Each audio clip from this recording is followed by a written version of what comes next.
Noaya Mori, my name is Alistair Joshua. My student ID is S11114784. My subject major is Geography, and the time of recording is on the 15th of October 2021. The title of my lesson is Migration, which is the push and pull factors to be specific. The duration of my lesson will be 15 minutes. As a teacher, what I would like my students to achieve at the end of the lesson is for them to familiarize themselves with the term migration, and at the same time to list the different types of push factors and pull factors, which simply means the perceived reasons as to why they move from another country or within their country.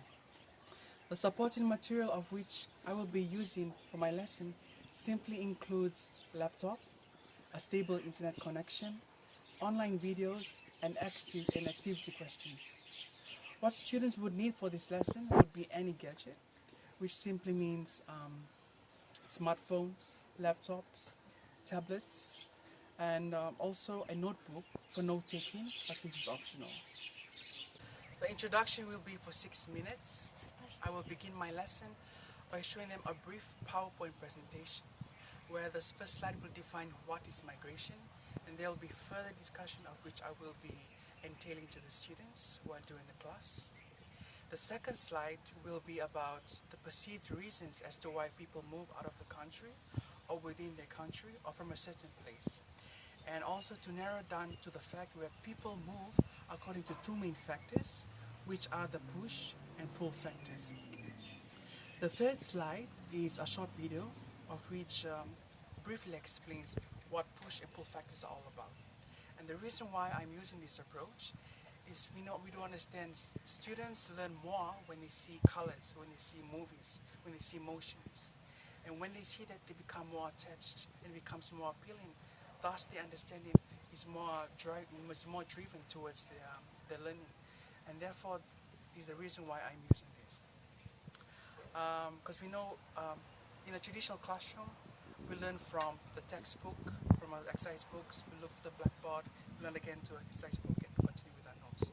And doing that for the whole year can be very boring, and students may lose their interest in education. Hence the reason why I'm using visuals for them to learn. The content will be for 5 minutes. There will be 2 activity questions. So the first question will be simply about students will be defining migration in their own words, and also to base their own experiences of what it's like when they were migrating, whether this could be within the country or outside of the country, that is from one country to another country, or to any place for that matter. And to also take note whether they moved because of good reasons or for bad reasons.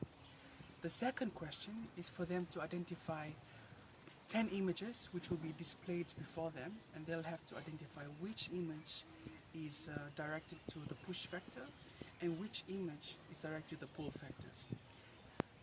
Most images may be, and the images that I use is more contextualized. For example, I use the tropical cyclone Winston image, and this contextualizes students to think of the negative sides of why people are moving out of the country. These 2 activity questions will be emailed to the students via their respective student emails. This is to allow them to give them ample time to attempt the questions, to engage with the questions. And also, they will be divided into 2 breakout rooms, of which will be assisted by the IT officer who will be in charge then. They will need to look for someone who will present the answers. They will be given 5 minutes for group discussion before returning to the main room. They will be attempting the activity questions according to the breakout rooms. That is, if they are in breakout room 1, they will attempt question 1. If they are in breakout room 2, they will attempt question 2. When they return from their respective breakout rooms after the group discussion, they will all return to the main session, of which we will immediately start with our group presentations. And I will add on if need be.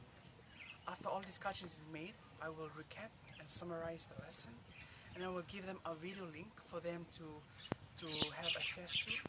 And the reason why I'm using this is for them to have more in-depth understanding of the lesson that we learn on a particular day, and also for them to go beyond the measure of not just learning the lesson that we've learned, but to also find other aspects that is related to the lesson. While they are watching the video, they will be given they will need to take note of the questions that they may arise or the doubts that they may arise, and to also note it down on a notebook, so when they come to school the next day or the following day, they will present this to me and I will help them to clear out the doubts that they have. And while doing so, after having all of this done, I will seek help, then I will end the class officially. The students will be assessed on how well they internalize the concepts studied and how well they can relate these to their own lives. Contextualizing the activity, like using the images that is relevant to their lives, like the one that I used about tropical cyclone Winston. Also, the use of simple, precise and concise English is important, because there are students who may come from backgrounds, for example, we the Pacific, we do not have academic knowledge. For those in the West, they have academic knowledge.